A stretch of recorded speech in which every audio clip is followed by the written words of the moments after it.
উত্তর চব্বিশ পরগনার বারাসাত মেডিকেল কলেজ হাসপাতালের গেটের সামনে আজ আশা কর্মীদের বিক্ষোভে বেশ অসুবিধার মধ্যে পড়ে রোগী এবং তাদের পরিজনরা। আটকে পড়ে একাধিক অ্যাম্বুলেন্স।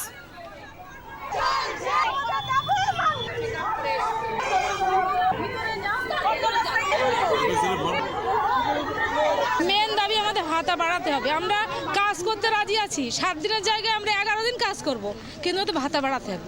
মেন দাবি আমাদের ভাতা বাড়াতে হবে। প্রথম বেতন 15,000 টাকা, উৎসাহ ভাতা সহ বকেয়া আদায় করতে হবে। উৎসাহ ভাতা, কর্মরত অবস্থায় মৃত আশাকর্মীর পরিবারকে 5 লক্ষ টাকা দান করতে হবে।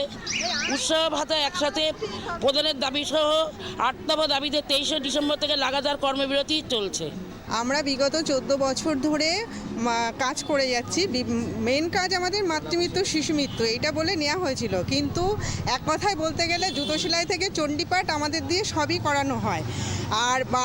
কিন্তু আমাদের সেই হিসাবে কোনো বেতন বৃদ্ধি বা কিছু দেওয়া, যা ন্যূনতম যে টাকাটা দেয় সেটা আজকাল কিছুই হয় না। আর এই দাবি নিয়ে আমরা বারবার স্বাস্থ্য ভবন থেকে শুরু করে পরপর সব জায়গায় গেছি, কিন্তু তারা শুধু বারবার প্রতিশ্রুতি দিয়েছে আমরা দেখব আপনাদের ব্যাপারটা, কিন্তু তারপরে আর কিছুই দেখে না। এই করতে করতে আমাদের আজ দেওয়ালে পিঠ ঠেকে গেছে। এই জন্য আমরা আজ কিছু দাবি দাবা নিয়ে পথে নেমেছি।